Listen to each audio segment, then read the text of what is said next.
Fala pessoal, bom dia, tudo bom? Domingão hoje e eu vou falar sobre dois assuntos. Na verdade, eu vou falar primeiro sobre um assunto que é um pouquinho mais dolorido, que é a fome emocional. E eu vou tentar voltar mais tarde para falar de metabolismo e como é que isso influencia no emagrecimento, tá? Tem muito mito relacionado. Vamos falar um pouquinho de fome emocional?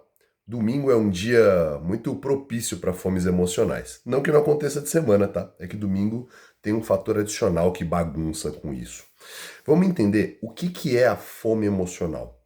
Fome emocional é uma fome, é um pico de fome que dá. E normalmente ele vem em picos, tá? Ele fica muito latente por uns 10 minutos. E ele tem sintomas muito parecidos com a fome fisiológica. Você tem aquela dor no estômago, um aperto, uma sensação de sonolência ou de lentidão, exatamente como a fome fisiológica. A diferença é que, na fome fisiológica, qualquer alimento resolve. Você pode adorar hambúrguer com batata frita, mas quando você está com muita fome, um prato com arroz, feijão e frango parece delicioso. Na fome emocional, já não. Você pode até falar assim: você tem aqui um arroz, feijão e frango. Você vai dizer: não, mas eu queria um docinho. Eu queria um chocolatinho. Eu queria um brigadeirinho. E ele tem uma fome muito específica direcionada a um determinado alimento. Isso é a diferenciação clara de fome emocional. Nem toda vontade de doce é caracterizada como fome emocional. Por exemplo, logo depois do almoço, a nossa glicemia tende a cair. E aí o corpo busca ele pede por alimentos que puxem a glicemia para cima mais rápido. Para algumas culturas, pode ser uma fruta. Para a nossa cultura, é o chocolatinho depois do almoço. Pode ser o cafezinho depois do almoço, se o nosso cafezinho for açucarado. Seja como for, isso não necessariamente é fome emocional. Pode ser só um reflexo da glicemia. Fome emocional pode estar relacionada à fome emocional, tá? Como eu disse, você poderia comer uma fruta, mas não é exatamente o que você quer. Você quer o chocolatinho. E aí tem o fator emocional da escolha, mas não necessariamente o início do processo é emocional. Agora, de repente, no meio da tarde, aquela vontade de um pedacinho de bolo. Isso normalmente não é oscilação glicêmica. Isso é a fome emocional falando. No final do dia, no final da tarde, começa a bater mais aquela vontadinha assim. É muito comum a gente ter mais dificuldade de manter dieta no final do dia. Por quê? Porque é o horário que acumula estresse, tensão, e aí a gente começa a buscar recompensa. Tá? Você nunca vai ver ninguém que tem compulsão alimentar por frango e brócolis. Não tem. Agora você vai encontrar quem tem compulsão alimentar por pizza, por esfirra, por lanche, por doces em geral. Tá? Porque eles servem de recompensa. Então, só para a gente entender. Fome emocional é aquela fome que ela tem um pico de fome. Tá? Ela não é que ela vem crescendo como é a fome fisiológica. A fome fisiológica você vai chegando perto do seu horário de refeição e ela vai começando a subir. A fome emocional não, ela dá um pico, ela vem de uma vez. E ela é muito forte, mas é sobre alimentos específicos, especificamente determinadas coisas. Ela dura mais ou menos 10 minutos esse pico. A maioria de nós não sabe que ela dura só 10 minutos, porque antes de 10 minutos já comeu. Mas tem uma outra coisa que é interessante. Quando você tem uma fome emocional e você pede o que você está com emoção, me deu fome agora, eu acabei de pedir um pedaço de bolo no delivery. Quando o bolo chega, a minha fome já não é a mesma, porque já passou os 10 minutos. Mas eu já pedi, o cheiro tá lá, eu como. E é gostoso. Mas o pico de fome já passou. Tá? Como é que surge essa questão da fome emocional? Eu até passei rapidinho por isso antes, que é como é que a gente é condicionado. E isso vem desde a infância, tá? E o mais preocupante é a gente continua fazendo isso. Quando a gente é criança, a gente não tem nenhuma necessidade de açúcar. Quando é adulto também não. Só que a gente é doutrinado. Por quê? Porque o açúcar dá uma resposta muito rápida. Você tá com a criança muito inquieta, você dá um docinho, ela rapidamente para. Infelizmente, o resultado disso depois é uma criança hiperativa por muitas horas. Mas você tem uma criança que está ali chorando e tal, você deu um açúcar para ela, ela para de chorar na hora. E aí, rapidamente, você começa a condicionar a criança a, em momentos de desconforto, buscar doce. E é assim que a gente vai crescendo, relacionando os nossos desconfortos emocionais com doce. Com isso, cada vez mais a gente tem a tendência a buscar soluções alimentares para problemas emocionais. O maior risco disso é que ele vai escalonando. No começo, um docinho resolve. Depois você precisa de um docinho um pouquinho maior. E se você já faz isso há muitos anos, ele foi se acumulando esse hábito por muitos anos e ele vai precisando cada vez de um reforço maior.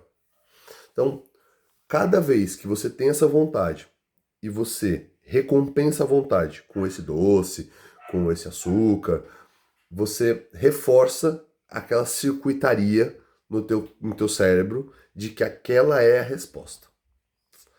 E muitas vezes a gente tem a consciência de que aquilo não é uma boa escolha, porque logo depois que come, bate um arrependimento, bate uma tristeza, mas a gente não conseguiu controlar o impulso. Tá?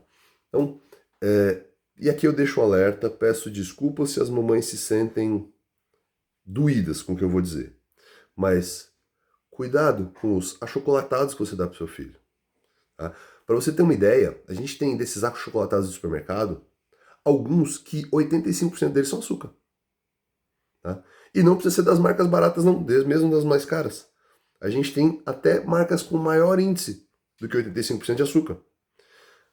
Aqueles bolinhos, Ana Maria, todinho, todas essas escolhas que vocês dão para os seus filhos só cria neles uma dependência futura. Cria neles um caminho longe de comida saudável, cria neles um caminho de entregar emoção para comida. Isso cada vez mais vai trazer problemas para a vida. Vale a pena repensar as escolhas que vocês têm feito para os filhos de vocês. Quantas vezes vocês dão fruta em relação a quantas vezes vocês dão produtos industrializados? O que eles levam para a escola? Como é que vocês estão lidando com os momentos que eles precisam de maior atenção para conflitos emocionais quaisquer, tá? Porque desde criança a criança tem muito mais confusão do que um adulto. Sim? Entendido isso, a gente pode chegar à conclusão que, ok, sou vítima da criação, o que eu faço agora? E eu concordaria se nós não fôssemos capazes de reprogramar o nosso cérebro. Sim, nós somos capazes. E em até que um determinado tempo não muito longo. Como eu falei, os picos de fome emocional, eles duram 10 minutos. Se você consegue reprimir aqueles 10 minutos, aquela fome vai passar. Porém, tem um conceito psicológico muito interessante que diz que todo impulso requer uma resposta. Então, dificilmente você vai conseguir retirar esse impulso e resistir a ele sem adicionar alguma outra coisa que possa, de alguma forma, suprir aquele momento. Pode ser, por exemplo, eu sinto muito impulso por doce no meio da tarde. Eu posso dar uma caminhada no meio da tarde. Isso deve ocupar o meu tempo. Na hora que bater o impulso, eu estou andando, passou os 10 minutos e ele dá uma aliviada e eu sigo o dia. Pode ser fazer exercícios respiratórios. Tá? Tem muita gente que usa exercícios respiratórios para controlar esses momentos de impulso e passa pelos 10 minutos, ok? A cada vez que você resiste àquele impulso emocional, a mesma circuitaria reduz o reforço daquela resposta. Isso significa o quê? Que cada vez que você recompensa, você torna aquilo mais difícil de resistir, e cada vez que você resiste, você torna mais fácil de resistir. Hoje a gente sabe que leva cerca de 90 dias em média para você reprogramar uma circuitaria. O que isso significa na prática? Que se você conseguir resistir a esses impulsos por cerca de 90 dias, você provavelmente vai criar formas de não cair nessas tentações com facilidade. Você vai ter ferramentas suficientes para passar por isso.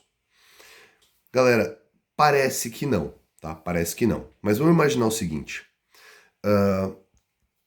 A gente faz uma dieta que tá lá adequadinha pra gente emagrecer bem, um déficit de mais ou menos umas 400 calorias por dia. E aí você dá uma furadinha no meio da tarde de um pedaço de chocolate, um pedaço de bolo. Esse pedaço de bolo, num dia, já zerou o que você teria de emagrecimento. Em 3 ou 4 semanas, ele provavelmente te adicionou 1 quilo de peso. E não é de massa muscular, infelizmente. Isso pensado em 10 anos, a gente pode estar falando do caminho para a obesidade. Então, a fome emocional, ela é sim um fator importante. Ela acontece. Ela não é uma questão de fraqueza ou de não fraqueza, mas ela é reversível. Só que precisa de esforço.